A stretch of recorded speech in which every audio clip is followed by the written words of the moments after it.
the day he told her coldly. 6 years later, she boarded his yacht with a blonde son who had his eyes. The office was filled with the muted glow of the morning sun, which filtered through the tall glass windows, glinting off polished steel fixtures, and the impeccable sheen of a mahogany desk.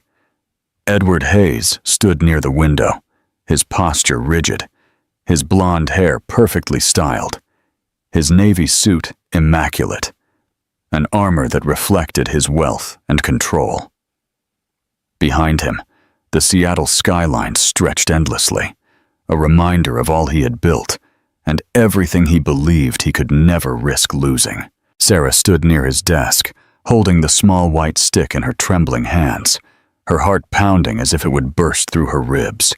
Her blue eyes searched his face for something: compassion, recognition, perhaps even love. But what she found was a mask of cold calculation that stole her breath. She had rehearsed this moment for days, imagining different reactions, hoping for some version of the man she once thought she knew. In her mind, he would walk to her, take her in his arms, and embrace the truth with the same passion he once showed in private moments. Instead, as her voice cracked and the words came out, words that should have changed everything, he didn't move, didn't even flinch. His gaze briefly flickered to the test she held out, and then his lips curved into a faint, mocking smile. "You are a mistake," he said, his tone flat, each word deliberate, designed to cut deeply and leave no room for hope. The phrase hit her like a blade, stealing the air from her lungs. For a long moment, she could only stare at him, her body frozen, her throat tight, as if it refused to release the scream struggling to get out. "Edward," she whispered, her voice breaking. "This is your son. Our son." She held out the test to him, as if the undeniable proof in her hand could reach him where words could not. He finally turned to face her, his penetrating blue eyes like fragments of ice, devoid of warmth. "No, Sarah," he said with chilling certainty. "He is not mine. He never will be. I don't want this, and I won't let it drag me down. Do you understand?" His voice rose slightly at the end, not with passion, but with irritation, as if she were an employee who had made an unforgivable error, instead of the woman who had once shared his bed and his whispered promises. The silence that followed was suffocating. Sarah's chest heaved as tears stung her eyes, but she refused to let them fall in front of him. She wanted to scream, to force him to see the cruelty of his words, but no sound came from her lips. Her hands trembled so violently that she nearly dropped the test, and when she finally lowered her arm, it felt as if she were lowering a piece of her shattered soul. Edward turned back to the window, his attention already shifting, as if the matter had been resolved with absolute certainty. His reflection in the glass looked untouchable, proud, and soulless. A man who had chosen power over humanity. Sarah forced her feet to move, though each step toward the door felt heavier than the last. Her body shook with the effort of holding herself together, her heart screaming with betrayal. She reached the door, her hand hovering over the cold metal knob, and for one moment, she allowed herself a final glance back. Edward hadn't turned around. He stood with his hands in his pockets, staring out at the city, his posture a declaration that he had already erased her from his life. The tears she had repressed slid down, hot against her cheeks, as she opened the door and stepped out into the sterile hallway. The echo of his words, "You are a mistake," followed her down the hall, each repetition carving itself deeper into her heart. She brought a hand to her stomach, her touch instinctively protective, and in that moment, she made a silent vow. He could deny them, he could try to erase their existence, but she would not. She would carry this child. She would fight for this child, and she would never let the cruelty of Edward Hayes define the life growing inside her. The apartment Sarah moved into was nothing more than a cramped studio, tucked into a tired old building on the outskirts of the city. But it became the fragile fortress where she tried to rebuild her life. The walls were thin, the floorboards creaked with every step, and in winter, the draft forced her to wear sweaters to sleep. But it was hers, and it was where she would raise her son. She sat alone at the tiny kitchen table, night after night, with bills spread out before her, the weight of her decisions pressing down like a storm cloud. The test that had once been snatched from her hands was now replaced by doctor's notes and appointment cards, each one reminding her of the life she carried, a life that gave her strength, even as it terrified her. She worked long hours at a local diner, the kind of place where the smell of fried food clung to her clothes and her feet ached at the end of every shift. The pay barely covered rent and groceries, and she often skipped meals so she could save a little more for the future. Her co-workers were kind but distant. They had their own struggles and didn't ask many questions. Customers came and went, leaving behind empty plates and crumpled bills. But none of them saw the silent war Sarah waged within herself every day. Her body grew heavier as the months passed, her ankles swelling after hours of being on her feet. But she pushed on, unwilling to let exhaustion or loneliness break her resolve. At night she would lie awake, staring at the ceiling, listening to the distant hum of traffic and the occasional siren wailing through the city. Fear gnawed at her constantly. Fear of what would happen if she got sick, if she lost her job, if she couldn't provide for the child who was already more real to her than anything else in the world. Sometimes she would bury her face in her pillow and cry until her chest ached, but she never allowed herself to fully give up. She would whisper softly to her unborn baby, her voice trembling, but determined, promising love, security, and a future she had no idea how to build. Those whispered promises became her anchor, a fragile thread that pulled her through the darkest nights. Her parents lived far away, and she hadn't told them anything. The shame was too heavy, the thought of hearing their disappointment unbearable. Her friends from her old life had also faded away, absorbed in their own relationships, their own ambitions, leaving Sarah to face her new reality in silence. Loneliness became her constant companion, a shadow that followed her every step of the day. Yet, even in her solitude, she found a resilience she never knew she possessed. Every tiny kick she felt inside her reminded her that she wasn't truly alone, that her fight was not just for herself, but for the tiny life that was completely dependent on her. The first time she heard the baby's heartbeat, she crumbled in the sterile white clinic room, tears running freely as she pressed her hands over her stomach. The sound was fast, fragile, and yet unbelievably strong, filling the space with proof that no rejection, no cruelty, no denial could erase this existence. That day she walked home in a cold rain, soaked to the bone, but she carried inside her a warmth she couldn't describe. That heartbeat became the rhythm of her days, a reminder that the struggle was worth it. Sarah's world had become smaller, her circle tighter, but her purpose was growing larger with each passing day. She no longer measured her life in shifts and paychecks, but in the quiet moments of connection with the child she had yet to meet. Every ache, every sacrifice, every tear became part of the foundation she was laying for the future. Edward's words still haunted her, cutting deep into her memory, but they no longer defined her. She was determined to prove, if only to herself and the life within her, that what he had called a mistake would one day become her greatest triumph. What do you think of Sarah's strength in the face of such heartbreak? Do you believe she was right to build a life so far away from Edward, or should she have told her family? Share your thoughts in the comments below. The night Sarah went into labor was one she would never forget, a storm both inside and outside her body. The sky was heavy with dark clouds, and rain lashed against the windows of her small apartment as she fought to breathe through the first waves of pain. She gripped the edge of the worn kitchen table, her knuckles white, her legs trembling beneath her, as another contraction tore through her. For a moment she thought she could tough it out alone, but the intensity built so quickly that fear seized her chest. With shaking hands, she called a cab, grabbing her hospital bag as she stumbled out into the wet night, the water soaking her shoes, the city lights blurring in her vision as she fought back the mounting agony.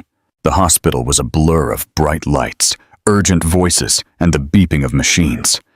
Nurses guided her quickly to a room, their words calm but insistent, as they settled her into the bed and strapped monitors to her body. She felt small in the sterile environment, dwarfed by the chaos, but inside her, there was a strength she couldn't explain. The hours stretched on, each contraction sharper, more all-consuming, her body drenched in sweat as she cried out into the air. She gripped the bed rails until her arms ached, her throat raw from gasps and screams. There were moments she thought she couldn't go on, when the pain would completely swallow her, and she would beg for it to end. But each time she felt a faint movement inside her, a reminder of what she was fighting for. When the final push came, she thought her body would shatter. But then she heard it, the fragile cry of a new life piercing through the din. The sound was sharp, insistent, and so beautiful that tears instantly filled her eyes. The doctor announced it was a boy, and moments later, a small, wrinkled bundle was placed in her trembling arms. Sarah looked at him, her chest heaving, her tears falling onto his soft blonde hair. His tiny fists were clenched, his cries resounding in the room, and when his eyes opened for the first time, she was speechless. They were the same penetrating blue as Edward's, a mirror that brought back all the pain. But in that moment, those eyes belonged only to her son. She whispered his name, Nathan, as if it were a prayer, her lips trembling as she repeated it over and over, until it became real. The name felt right, solid and strong, as if it would carry him forward through a world that would not always be kind. Holding him against her chest, she felt the rhythm of his tiny heart, fast and determined, and for the first time since Edward had cast her out, she felt whole again. The exhaustion of labor weighed on her like a heavy blanket, but the warmth of Nathan's body gave her the strength to stay awake, to memorize every detail of his face, the softness of his skin, the faint smell of new life clinging to him. As the room grew quiet, the machines settled, and the nurses moved away to give her space. Sarah allowed herself to breathe. She traced a finger across Nathan's cheek, marveling at the miracle in her arms. All the loneliness, the hunger, the exhaustion of the past months faded into insignificance in the presence of this child. He was proof that she had held on, that she had chosen love over desperation. She bowed her head, pressing her lips softly to his forehead, and whispered promises she intended to keep for the rest of his life. She promised he would never feel unwanted, never know the sting of rejection, never believe he was a mistake. The storm outside still raged, the rain pounding against the hospital windows, but Sarah no longer felt afraid. In her arms, she held not just her son, but her future, a light that shone brighter than the darkness that had pursued her for so long. As she drifted into an exhausted sleep, with Nathan snuggled against her, she knew with absolute certainty that no matter what difficulties lay ahead, she would face them all. For him, she would survive anything. What do you think of Sarah's strength and her decision to name her son Nathan? How do you think she will be able to provide for him as a single mother? Comment below with your thoughts. Edward Hayes had spent the last 6 years building an empire bigger than even he had dreamed. But every new success left him more empty than the last. His blonde hair, immaculately styled for every magazine article, and his sharp blue eyes made him the picture of control. But behind the facade was a man who could find no peace in anything he owned. His penthouse was a sheath of burning glass, the floors gleaming, the rooms filled with everything a man of his wealth could desire. But the silence at night was deafening. He attended parties where the champagne never stopped flowing, and women in glittering dresses hung on his arm. But when the night ended and the lights were out, he always returned to an apartment that felt colder than ice. The acquisition of his yacht had been his latest indulgence, a sprawling vessel worth millions, outfitted with marble countertops, private staterooms, and a crew trained to anticipate his every whim. To the world, it was another symbol of his power, a floating palace where he could entertain clients or lovers, where he could remind everyone that he was a man above all others. But to Edward, the yacht was just another distraction, something he hoped could fill the emptiness inside him. He invited women on board, plied them with wine, and laughed at their jokes, but he always found himself looking past them, out at the horizon, with the persistent feeling that he was chasing something he could never reach. He told himself that loneliness was the price of greatness. He convinced himself that sacrifices had to be made, that emotions only made men weak. Yet sometimes, late at night, when the city outside his window was silent and he could no longer bury himself in work, he would hear the echo of his own words, spoken years ago. "You are a mistake."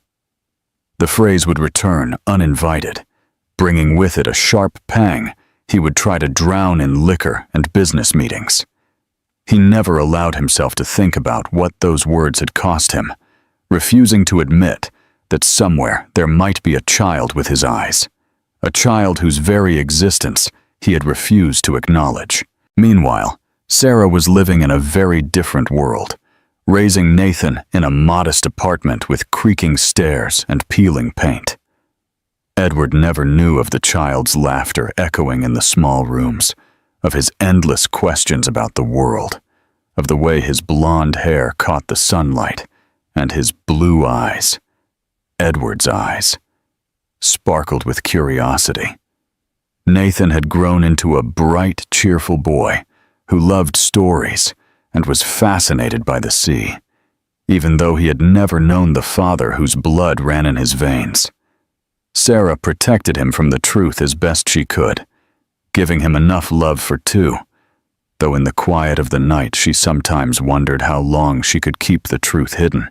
As Edward entertained investors on his yacht, showing off the gleaming decks and the hidden luxury within, he couldn't know how close his world was to colliding with the past he had tried so hard to erase. He had convinced himself that his choices were final, that he had cut every tie to what once Boa, but fate had other plans, and soon the sea that brought him so many hollow nights of indulgence would bring back the one thing he had discarded, the woman he had broken, and the child he never knew. What do you think will happen when Edward and Sarah finally cross paths again? Do you think Sarah will be able to protect her son from him? The summer morning was warm, the sky painted in a brilliant shade of blue that seemed to promise a day of peace. Sarah woke early, as she always did, moving quietly through the apartment to not disturb Nathan's sleep. She stood for a long time at the window, her hands wrapped around a chipped coffee mug, watching her son stir under the thin blanket on the sofa they shared. At 5 years old, Nathan was already full of energy and curiosity, his blonde hair a mess, his blue eyes sparkling whenever he discovered something new.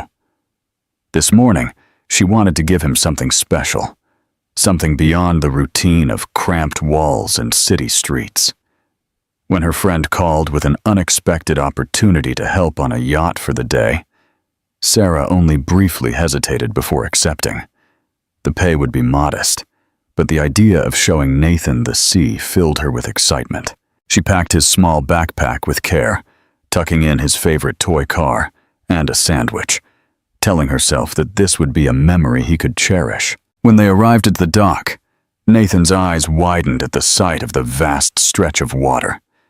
His small hand gripped hers tightly as he stared up at the yacht looming before them, gleaming in the sunlight, like something out of a dream.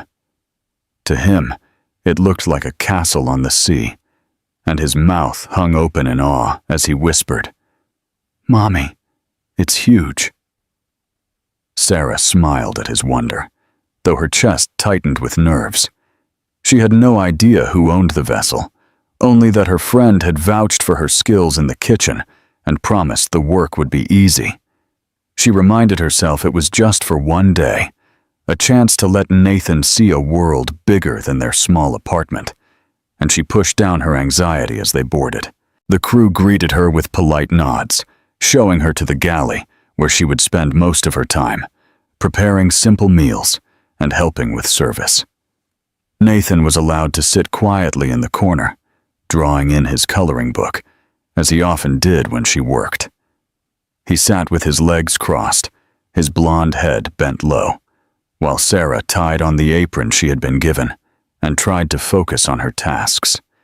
Yet every so often, she would glance out at the deck through the narrow kitchen window, marveling at the horizon stretching out endlessly, the waves sparkling in the sun.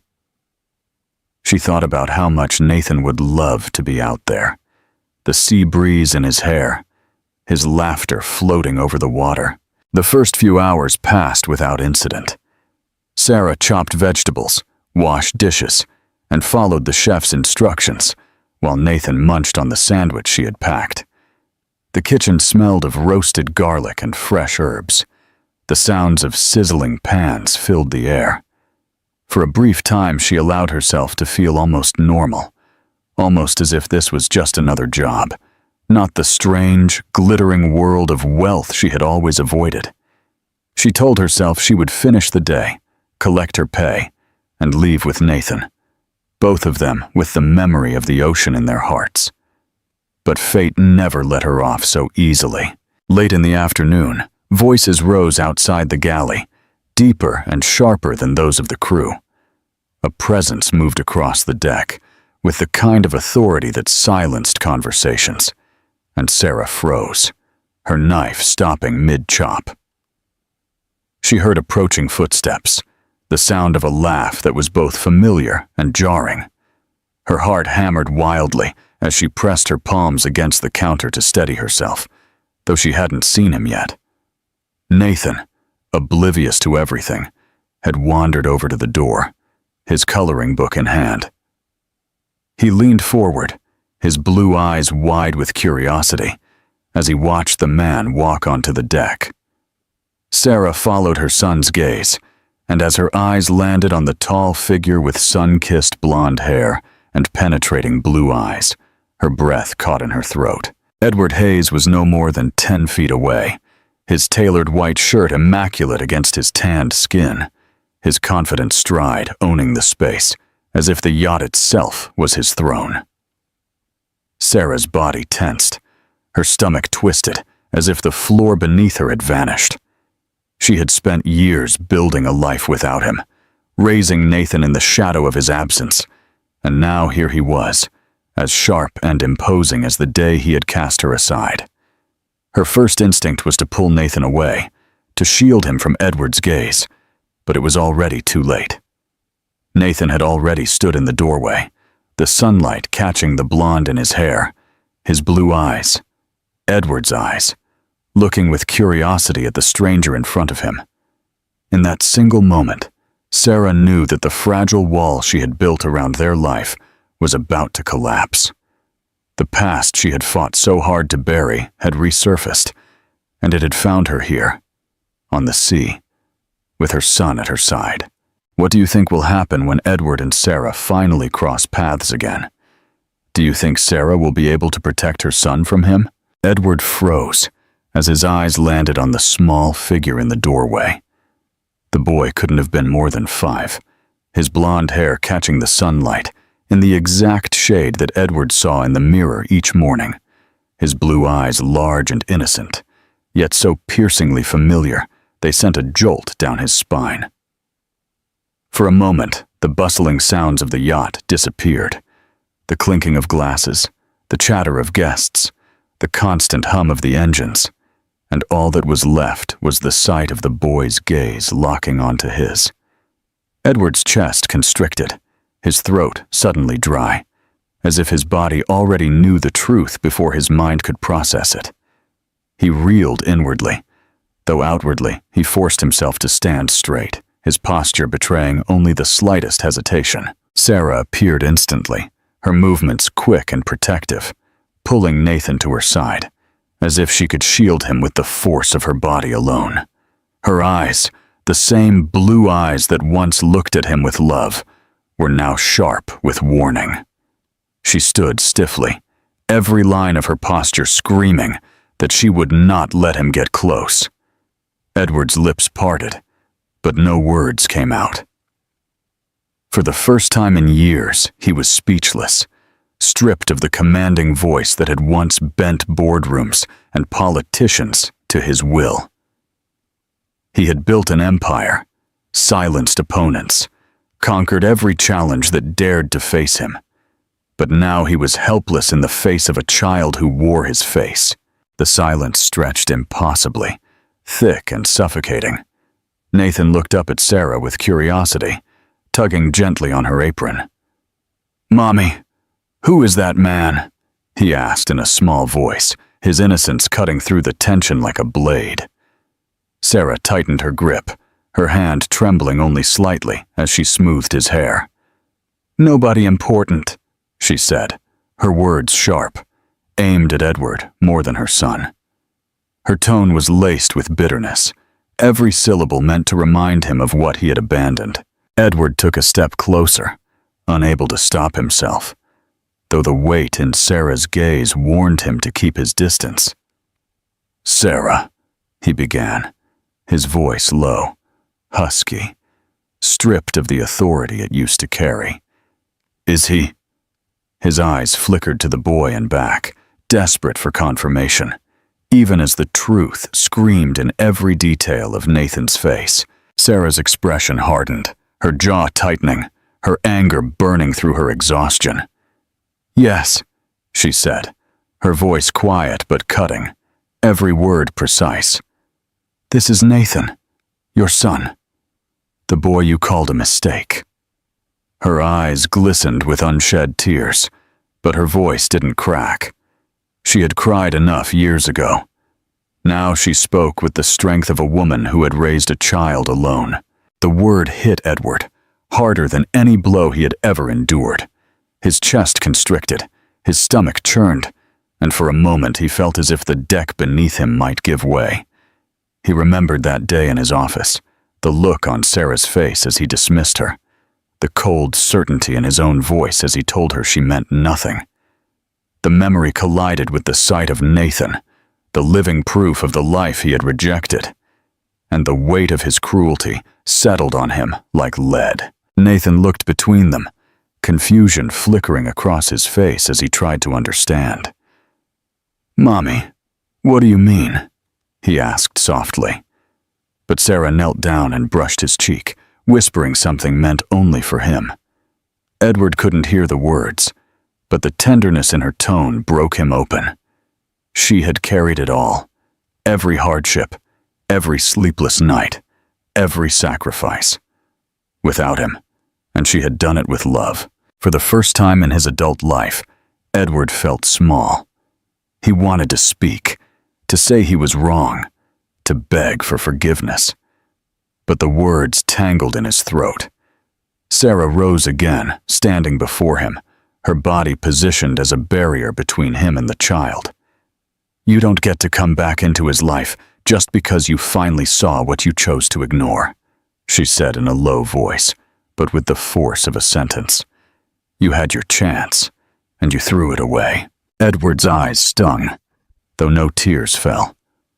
His hands curled at his sides, not from anger, but from helplessness. He had faced hostile takeovers and ruthless enemies, but nothing had left him feeling as defeated as this moment. He opened his mouth, desperate to say something, anything, but the only words that came were broken and weak. "I was wrong." Sarah's gaze didn't soften. She shook her head slightly, her voice firm and unbreakable. "One mistake doesn't undo 5 years. One mistake doesn't give him back the father he never had." She drew Nathan closer, and the boy leaned into her, still looking at Edward with large, inquisitive eyes. That look haunted him as he stood there, rooted to the spot. A man who had everything, but realized in an instant that he had nothing. The yacht around him gleamed with luxury. The sea stretched out endlessly beyond, but Edward had never felt more trapped, more empty, more desperate. As Sarah finally turned away, guiding Nathan back into the galley, Edward remained standing on the deck, watching them, his heart pounding. The sound of his son's small voice echoed in his mind, a voice full of questions he had no right to answer.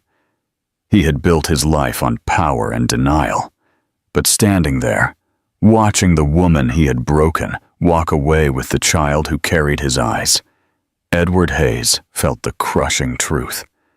He had been the mistake all along. What do you think of Sarah's strength and her decision to confront Edward? Was she right to say he had no right to return to Nathan's life? Share your thoughts below. That night, Edward sat alone in his penthouse, the city sparkling below him like a field of stars. But the view only deepened the void within his chest. He poured himself a glass of whiskey, then another. But no amount of alcohol could drown out the memory of Nathan's eyes looking up at him on the deck of the yacht.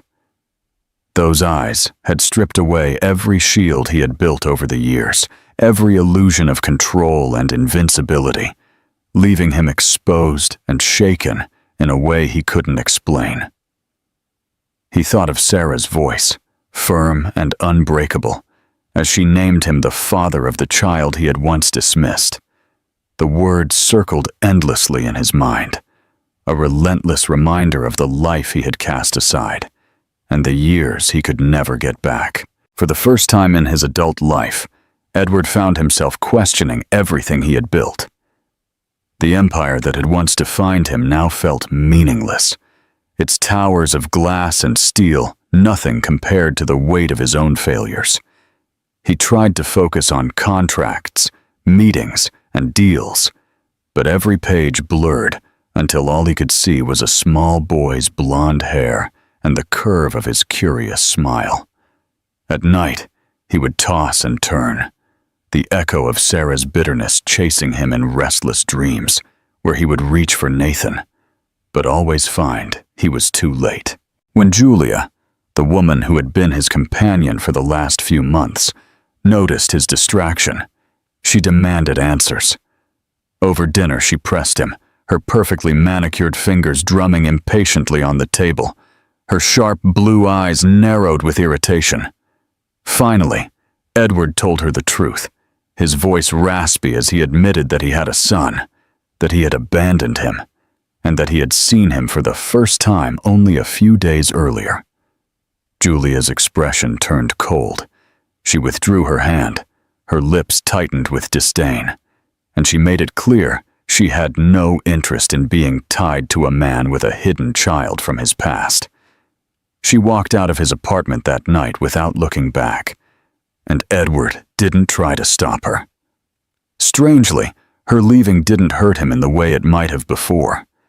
Instead, it left him facing the silence of his home with a clarity he had long avoided. He realized then that all the women, the wealth, and the distractions had been nothing more than flimsy masks to cover the truth.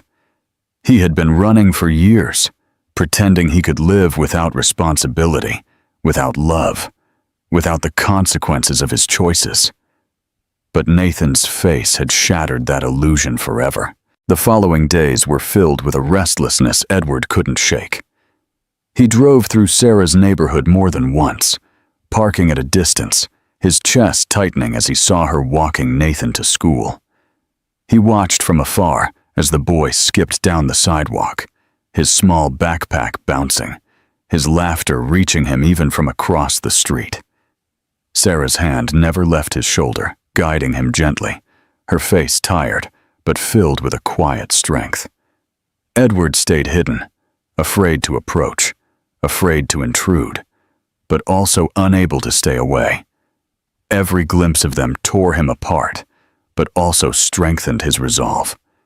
He had lost 5 years, years he could never give back. But maybe he could give something now, if Sarah would allow it. Finally, after nights of torment and indecision, he knocked on her door. His heart hammered as he stood in the dim hallway of her apartment building, a place far removed from the polished lobbies and marble floors he was used to. When Sarah opened the door, her face betrayed no surprise, as if she had been expecting him all along. Her expression was guarded, her arms crossed, her blue eyes sharp and wary. Edward swallowed hard, his throat dry. "I need to talk," he said, his voice stripped of its usual authority. "Please." Nathan peeked out from behind her legs, his small hand gripping the fabric of her jeans. His big eyes met Edward's, filled with curiosity, but also with uncertainty, as if he could feel the tension he couldn't yet understand. Edward felt his chest clench with a painful ache. Guilt pressed in on him until he could barely breathe. He looked at Sarah, desperate. "I can't change the past," he said softly, "but I want to try now. I want to get to know him. I want to be his father, if you'll let me." Sarah's expression didn't waver. Her voice was quiet but firm, every word loaded with the strength of a woman who had carried everything alone. "Words are easy, Edward. Promises are easy. You weren't there for the sleepless nights, for the doctor's visits, for the days I thought I couldn't go on. You weren't there when he asked me about his dad, and I had nothing to tell him. You left both of us before he took his first breath." She glanced briefly at Nathan, then back to him. "If you want to be a part of his life, you'll have to prove it. Not to me, but to him. You don't get to erase the past with one apology." Edward nodded. The weight of her words was heavy, but deserved. For once, he didn't argue, didn't try to bend her to his will. He understood she was right. Redemption wouldn't come in a night or 1,000 apologies, but only in the quiet persistence of showing up, of being present, of giving what he had once denied. When he walked out of her door that night, Nathan's eyes followed him, large and thoughtful, and Edward knew that no matter what it took, no matter how long it required, he would not leave again. For the first time in years, he carried with him not the emptiness of wealth, but the fragile spark of hope for a different future. What do you think of Edward's confession to Julia? Was he right to tell her the truth about Nathan? Share your thoughts below. The weeks that followed were a slow unfolding of something Edward had never known before. A life built not on power or wealth, but on patience, humility, and the fragile bonds of family. At first, his presence was awkward. Nathan would watch him with big, inquisitive eyes, unsure whether to treat him as a stranger or something more. And Sarah watched his every move, with the sharp attention of a guardian, unwilling to let him cause another wound. Edward didn't try to force his way in.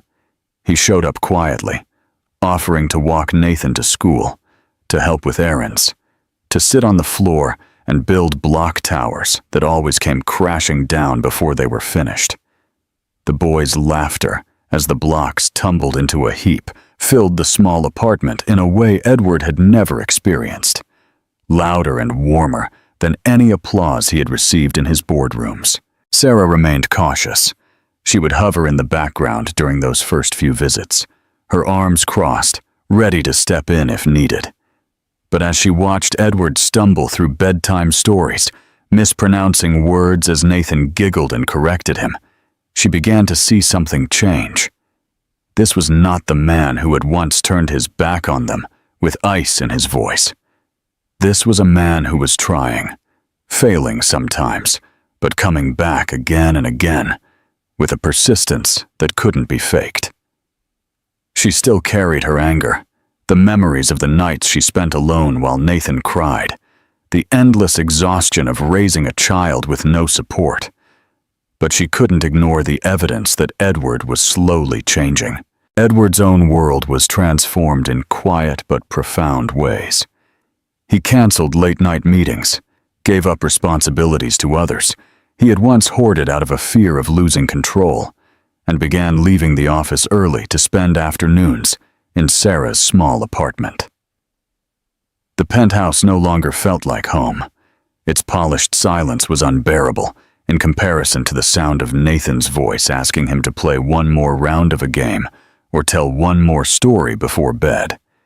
He even learned to cook simple meals, fumbling his way through recipes until Nathan proudly declared that the burnt pancakes were perfect. And Sarah, in spite of herself, would smile faintly at the sight. For a man who had once measured his worth in numbers and headlines, he now measured it in the moments Nathan would tuck his small hand into his without hesitation. One night, after Nathan had finally fallen asleep, Edward lingered at the kitchen table while Sarah washed the dishes. The hum of the refrigerator and the quiet rush of water filled the silence between them. He leaned forward, his hands clasped together. His voice was low when he finally spoke. "I know I can never get back the years I stole. I know I don't deserve your forgiveness, but I want you to know that I won't leave again. Whatever it takes, however long it takes, I will prove it to both of you."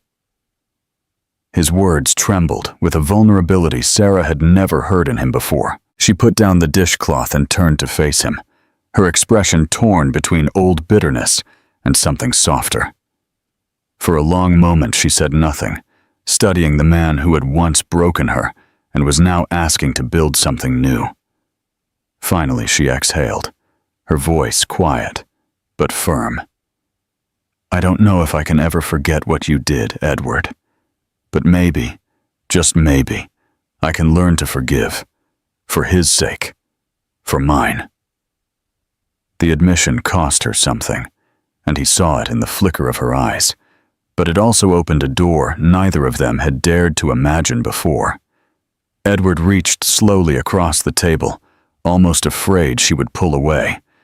But when her hand met his, the warmth of her touch spread through him like sunlight.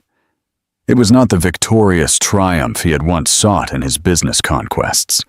It was something far rarer, the fragile beginning of trust, of hope, of a second chance. He bowed his head, overwhelmed by the immensity of it, and for the first time since he was a young man, tears gathered in his eyes. "What do you think of Sarah's decision to forgive Edward? Is it too soon, or is it a necessary step for Nathan's sake? Tell us your thoughts below." The weeks turned into months, and the bond between father and son deepened. Edward took Nathan to the park, pushed him on the swings, taught him how to skip rocks across the water. He sat at the small kitchen table, helping with letters and numbers, fumbling his way through homework with the same determination he once put into financial reports. Sarah, though still cautious, began to watch with less suspicion and more quiet acceptance. The weight of the years didn't disappear overnight, but the cracks in her armor were beginning to show. And behind them was the woman she had once been. The woman who still wanted to believe in love. One night, as the three of them stood on the balcony of the yacht that had once symbolized only Edward's arrogance, the setting sun painted the water in gold. Nathan held both of their hands, his laughter carried on the breeze as he pointed out shapes in the clouds. Edward looked at Sarah, the light softening her features, and spoke words he once thought he could never say. You were right to fight for him. I was wrong about everything that mattered. But if you'll let me, I want to fight now. For both of you." Sarah met his gaze, her blue eyes filled with a mix of pain, history, and something new. She didn't reply right away, but she didn't pull her hand away either. In that silence, filled with the sound of the waves and her son's laughter, something fragile but unbreakable took root. It was not the naive love they had once shared, but something stronger, forged in suffering, molded by resilience, and given life by the child who had, unknowingly, brought them back together. As the sun dipped below the horizon, Sarah knew that the road ahead would not be simple. But standing there with Edward and Nathan at her side, she allowed herself for the first time in years to believe in the possibility of healing. And Edward, humbled and transformed, knew that this was the only future worth fighting for. What was your favorite moment in this story? Do you believe Edward and Sarah will be able to truly rebuild their family? Let us know in the comments below.